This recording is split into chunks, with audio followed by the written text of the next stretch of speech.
साथियों, आज हम आपको एक ऐसी घटना सुनाने जा रहे हैं, जिस घटना को सुनकर आप सभी का कलेजा फट जाएगा, दिल दिमाग काम करना बंद कर देगा।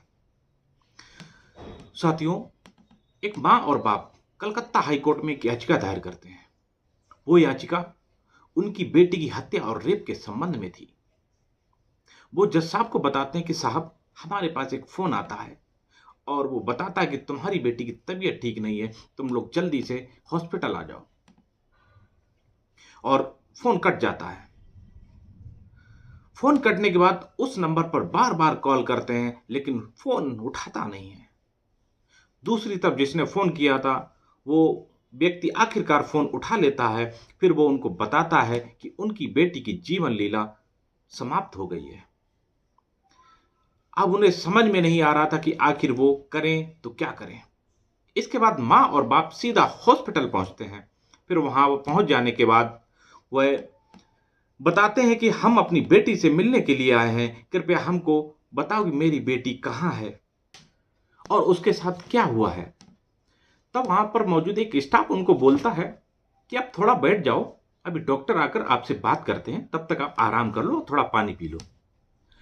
इसी तरह इंतजार करते करते लगभग 2 घंटे हो जाते हैं, लेकिन डॉक्टर तो छोड़ो, कंपाउंडर भी मिलने नहीं आता है और ना उनको कोई कुछ बताता है। बस वहां भीड़ लगी थी और खुसुर फुसुर चल रही थी। वो आखिर करना क्या चाहते थे, कुछ समझ में नहीं आ रहा था। तभी एक व्यक्ति उनके पास आता है और बोलता है कि समझौता कर लो।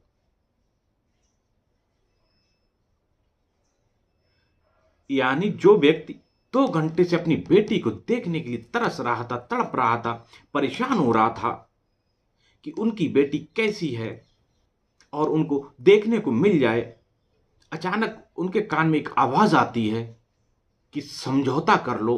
लाचार माँ बाप की यह बात सुनकर जज साहब को बहुत गुस्सा आता है और वो कहते हैं कि ऐसा कुछ हुआ है तो ठीक है, मुख्यमंत्री अगर 7 दिनों में सबूत नहीं जुटा पाए या मामले की ठीक से जांच नहीं की, तो 7 दिन बाद इस मामले को सीबीआई को सौंप दिया जाएगा। साथ ही जज साहब ने एक बात और पकड़ ली कि जो वहां पे मेडिकल कॉलेज के प्रिंसिपल मौजूद होते हैं, वो यह बोलते हैं कि मैं भी एक पेरेंट हूं और यह भी मेरी एक बेटी के समान थी, बच्ची के समान थी, इसलिए मैं नैतिक जिम्मेदारी लेते हुए अपने पद से इस्तीफा देता हूं। हैरानी की बात तो यह है कि इस्तीफा दिए हुए कुछ ही पल हुए थे कि राज्य सरकार ने उनको कोलकाता मेडिकल कॉलेज और हॉस्पिटल का प्रिंसिपल बना दिया था। इस बात से नाराज होकर हाई कोर्ट ने कहा कि अब इस केस की जांच सीबीआई करेगी। साथियों, आज की जो सच्ची घटना सुनाने जा रहा हूं, इसमें हम समझेंगे कि उस लेडी डॉक्टर के साथ उस भयंकर रात में आखिर हुआ क्या था। नमस्कार, प्रणाम, मैं हूं नितिन सिंह यादव, JN by 24 से। ये सच्ची घटना पश्चिम बंगाल की राजधानी कलकत्ता की है, जहां एक व्यक्ति जिसका नाम संजय रॉय होता है, संजय 5 अगस्त 2024 को एक बैठक में शामिल होने के लिए जाता है। संजय पुलिस कल्याण बोर्ड में सिविल वॉलेंटियर के रूप में काम करता है। बैठक से वापस जाने के बाद वो सीधा आरजी कर मेडिकल कॉलेज जाता है। वह एक मरीज को लेकर जाता है और उसको भर्ती कराने के बाद वहां से चला आता है। फिर 8 अगस्त की रात लगभग 10 बजे के आसपास की घटना है। यह उस मरीज को देखने जाता है और उसका हालचाल लेने के बाद हॉस्पिटल से वापस चला जाता है। जब वापस जाता है तो रात के लगभग 2 बज जाता है। अब इसी बिल्डिंग में भर्ती दूसरे मरीज से भी मिलने जाता है। दूसरे मरीज से बात करने के बाद वो इसी परिसर में घूमने लगता है, टहलने लगता है। दूसरी तरफ एक 31 साल की एक ट्रेनी डॉक्टर होती है। उसकी नाइट शिफ्ट में ड्यूटी थी। 11 बजे के करीब ये अपने माँ से बात करती है और हाल चाल लेती है, जो कि वो रोजमर्रा की तरह अपनी माँ से बात किया करती थी। हाल चाल लेने के बाद वो बोलती है कि माँ, मैं अभी राउंड लेने जा रही हूँ, मरीज को देखने जा रही हूँ, मैं फिर बाद में बात करती हूँ। मरीज को देखने के बाद वो अपने जूनियर डॉक्टर के साथ खाना खाती है और खाना खाने के बाद थोड़ा बातचीत करती है और कुछ देर बैठती है, उसके बाद वो जूनियर डॉक्टरों से बोलती है कि मैं थोड़ा थक गई हूँ और मैं जाकर आराम कर लेती हूँ। इसके बाद आराम करने के लिए उसी बिल्डिंग में एक सेमिनार हॉल था। वो उसी में जाकर आराम करने लगती है और बताया जाता है कि यह वाकया लगभग 3 बजे का है। जब वो आराम करने जाती है, इधर संजय राय लगभग रात के 3 बजे के आसपास इसी बिल्डिंग में सेमिनार हॉल में प्रवेश करता है, जो कि सीसीटीवी में भी कैद हो जाता है कि वो सेमिनार हॉल में जाता है। लगभग 40-45 मिनट के आसपास वो अंदर रहता है। उसके बाद वो 4:37 पे करीब सेमिनार हॉल से बाहर निकलता है और वो दूसरा दिन लग जाता है और 9 अगस्त की सुबह हो चुकी थी। 4:37 के आसपास वो यहां से निकल जाता है। जो कि निकलता हुआ वो सीसीटीवी में भी कैद हो जाता है। अब तक वहां बिल्कुल शांति थी, किसी को कुछ भी खबर नहीं थी कि यहाँ पे कुछ भी ऐसा घटित हुआ है या कोई भी घटना हुई है। लेकिन जब सुबह के 6 बजते हैं तो एक कर्मचारी सेमिनार हॉल में प्रवेश करता है।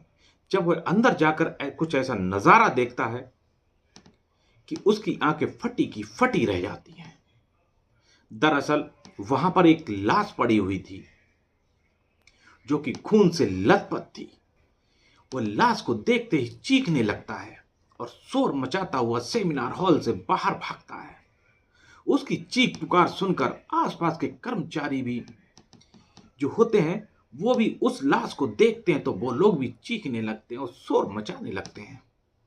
साथियों, इसी बीच जब यह खबर डॉक्टरों को पता चलती है और वहां हॉस्पिटल के अधिकारियों को पता चलती है तो वो सभी मौके पर पहुंचते हैं।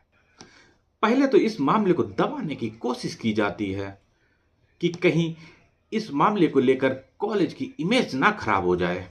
इसीलिए शायद लेडी डॉक्टर के माता पिता को बताया गया कि तुम्हारी बेटी की तबीयत खराब है, और फिर उसके बाद बताया जाता है कि तुम्हारी बेटी ने अपनी जिंदगी को समाप्त कर लिया है। और तीसरी बार उनको फोन जाता है और बोला जाता है कि आप लोग ऐसा एक काम करिए, आप लोग हॉस्पिटल आ जाओ। और जब वो हॉस्पिटल पहुंचते हैं तो हॉस्पिटल में उनकी ही बेटी को उनसे मिलने के लिए लगभग 2 घंटे का इंतजार करना पड़ता है। यानी कि वो अपनी बेटी से मिल नहीं पाते हैं। और जब वो अपनी बेटी से मिलते हैं और उसको पहली बार देखते हैं तो उनकी बेटी अर्धनग्न अवस्था में थी। नीचे के हिस्से पर कोई भी कपड़ा नहीं था और जिस रूप में लेडी डॉक्टर पड़ी हुई थी उसे देखकर किसी भी की रूह कांप जाए। माँ बाप पहले से ही घबराए हुए थे, सहमे हुए थे, रोते बिलखते जा रहे थे। अब उन्होंने अपनी बेटी की लाश को अपने कब्जे में लेकर पोस्टमार्टम के लिए भेज देते हैं। जब पोस्टमार्टम की रिपोर्ट आती है तो पता चलता है कि प्राइवेट पार्ट से खून बह रहा है, आंखों से खून बह रहा है, मुंह से खून बह रहा है। इतनी बुरी स्थिति को देखकर सब यही सोच रहे थे आखिर इसके साथ हुआ क्या है, ये घटना हुई कैसी है, इसकी हालत इतनी दयनीय कैसे हो गई, आखिर ऐसा कौन कर सकता है, किसने किया होगा ये। चेहरे पे चोट, गर्दन टूटी हुई, पैर में चोट, हाथ में चोट, जांघों पे चोट, पेट, छाती, पीठ, नाखून, पूरा शरीर चोटों से लथपथ था, चोटों से भरा था। इस घटना को लेकर अब पुलिस के पास ढेर सारे सवाल पैदा हो चुके थे। अब पुलिस सोच रही थी ये घटना कैसे हुई, क्या हुआ, किसी को भी कुछ भी समझ में नहीं आ रहा था। शुरुआत में पुलिस ने इस मामले को कहीं ना कहीं दबाने का प्रयास किया था। इसी कारण मां बाप को कोर्ट में याचिका दायर करनी पड़ी। इस बीच जब यह मामला सोशल मीडिया पर फैला तो मजबूरन पुलिस को इस मामले की जांच करनी पड़ती है। अब यह मामला पूरे भारत में फैल चुका था। ट्रेनी लेडी डॉक्टर के साथ घटी घटना निर्भया 2.0 की याद दिलाती है। अब पुलिस जांच करती है तो घटना स्थल पर जाती है तो घटना स्थल पर एक ब्लूटूथ पड़ा हुआ मिलता है। और जब ब्लूटूथ मिलता है तो हॉल के आसपास जो भी लोग गए थे उन सभी को बुलाया जाता है और जांच करने पर पता चलता है कि एक व्यक्ति जिसका नाम संजय राय है, जब संजय राय थाने आता है तो ब्लूटूथ भी वहीं टेबल पर रखा हुआ था। जैसे ही संजय राय थाने में आता है तो वो ब्लूटूथ उसके मोबाइल से मैच कर जाता है। एकदम से ब्लूटूथ की लाइट जल जाती है, ब्लूटूथ कनेक्ट हो जाता है। संजय जब सेमिनार हॉल से निकला था तो सीधा पुलिस बैरक में जाता है और वहां सो जाता है। घटना वाले दिन उसने काफी ज्यादा शराब भी पी रखी थी। साथियों, अब जब उसकी आंखें खुलती हैं तो उसे होश आता है कि आज तूने बहुत गलत काम कर दिया है, बहुत बड़ा कांड कर दिया है। अब उसने सोचा कि शायद वो पकड़ा जाएगा, इसलिए उसने सबूतों को मिटाना शुरू कर दिया था। पुलिस ने जब उसको बुलाया तब वह अपने जूते साफ करना भूल गया था। सारे सबूत तो साफ कर रहा था, लेकिन एक सबूत छूट जाता है, अपने जूते साफ करना भूल गया था। कहते हैं ना कि चोर की दाढ़ी में तिनका, वही कहावत ठीक संजय के ऊपर फिट बैठ जाती है। उसके जूते पर महिला ट्रेनी डॉक्टर का खून लगा हुआ था, जिसको वो साफ करना भूल गया था। सभी सोच रहे थे कि आखिर 40-45 मिनट में ऐसा क्या हुआ है जो इतनी बड़ी घटना घटित हो गई। अब संजय के बारे में बात करते हैं तो पता चला संजय को पोर्न फिल्म देखने का शौक था और वो ऐसी फिल्में देखा करता था जिसमें बीभत्स तरीके से किसी महिला के साथ बलात्कार या फिर जबरदस्ती वाला सेक्स या घिनौना कृत्य होता हो। वो ऐसी फिल्में देखा करता था। वही उस लेडी डॉक्टर के प्राइवेट पार्ट से भी खून बह रहा था, साथ ही उसकी आंखों और मुंह से खून बह रहा था। और खून आने की एक वजह भी सामने आती है। वो वजह यह है कि जब इस महिला डॉक्टर ने विरोध किया था तो विरोध करने की कोशिश की, उसका जो चेहरा था उसको पकड़कर उसके सर को दीवार में काफी तेजी से मारा गया था। लेडी डॉक्टर ने जो चश्मा पहना हुआ था, जिसकी वजह से उसकी आंखों में चश्मा लगा हुआ था वो टूट जाता है, जो कि उसकी आंखों में घुस जाता है, चेहरे में घुस जाता है। महिला डॉक्टर ने बचने की तमाम कोशिश की थी। बचने के लिए वो सेमिनार हॉल में इधर से उधर भागती रही, लेकिन वो उस भेड़िए से बच नहीं पाई। संजय राय बॉक्सर होता है और उसने महिला डॉक्टर के साथ भी खूब बॉक्सिंग की थी। उसे जबरदस्ती मारा था, बहुत बुरी तरीके से पीटा था। यही कारण था महिला को इतनी गंभीर चोट आई। उसने महिला डॉक्टर के साथ जबरदस्ती बलात्कार किया। फिर जब महिला डॉक्टर की मौत हो जाती है और वो शांत पड़ जाती है, शिथिल पड़ जाती है, तो संजय ने उसके साथ एक बार फिर बलात्कार किया। और जब उसका मन भर जाता है तब वह वहां से भाग जाता है और सोचता है कि वह पकड़ा नहीं जाएगा, बच जाएगा। हालांकि घटना स्थल पर उसका ब्लूटूथ और उसके जूतों में खून लग जाता है और ब्लूटूथ वहीं पे छूट जाता है। पुलिस ने संजय के बारे में जब जांच पड़ताल की तो पता चला कि उसने 4 शादियां की थी।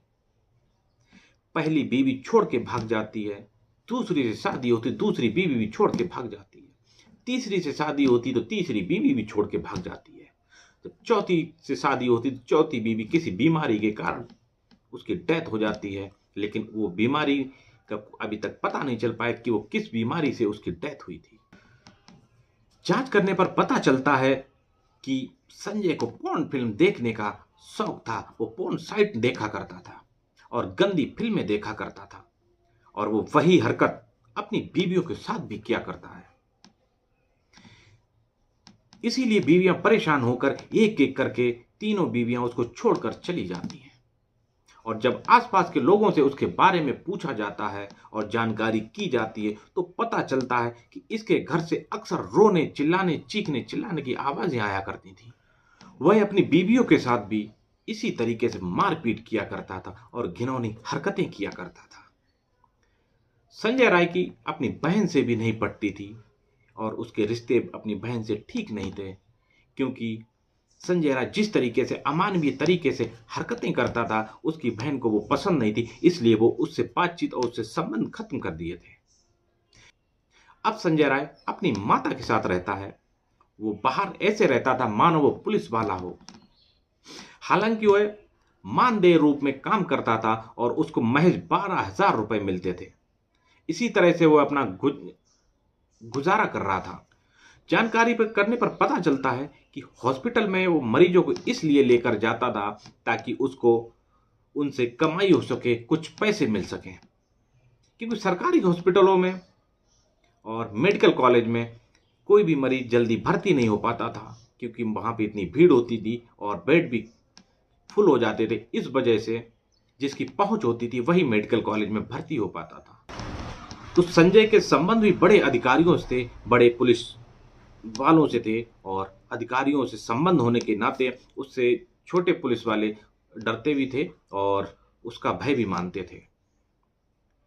जिस तरह से शुरुआत में पुलिस ने ढिलाई बरती वो इसलिए कि इसके संबंध भी बड़े अधिकारियों के साथ थे और इन्हीं संबंधों की वजह से इस पर कोई भी हाथ नहीं डाल रहा था। जब पुलिस वाले हाथ नहीं डाल रहे थे उस और लेडी डॉक्टर के साथ हुई घटना को सीरियसली नहीं ले रहे, इन सब बातों को देखते हुए लेडी डॉक्टर के माता पिता ने कोर्ट में याचिका दायर कर दी। अब कोर्ट में जो बात बताती है उस बात को सुनकर कोर्ट लेडी डॉक्टर की जांच को सीबीआई को सौंप देती है। लेकिन अब जांच कैसी होती है, सही होती है या लीपापोती होती है, अब इस पर संशय बना हुआ है। अब समय भी ऐसा है कि भरोसा करें तो किस पर करें। जब 6 साल 3 साल तक की बच्चियां सेफ नहीं है, फिर जवान बेटियां कैसे सुरक्षित रह सकती हैं। वैसे महिलाओं को अपनी सुरक्षा के इंतजाम खुद करने होंगे और अपनी लड़ाई खुद लड़नी होगी और जीतनी भी होगी। अब वो समय है जब चारों तरफ से महिलाएं, बच्चियां सुरक्षित नहीं हैं, असुरक्षित हैं। दोस्तों, हम ये घटना इसलिए सुनाते हैं कि आप लोग सचेत रहें, सतर्क रहें और ऐसी घटनाओं से बचे रहें। दोस्तों, यह घटना सुनाने का उद्देश्य किसी को परेशान करना नहीं है, किसी का दिल दुखाना नहीं है। हमारा मकसद आपको जागरूक करना है और सतर्क करना है। तो दोस्तों, अगर ये घटना आपको पसंद आई हो तो हमारे चैनल को लाइक और सब्सक्राइब जरूर करें।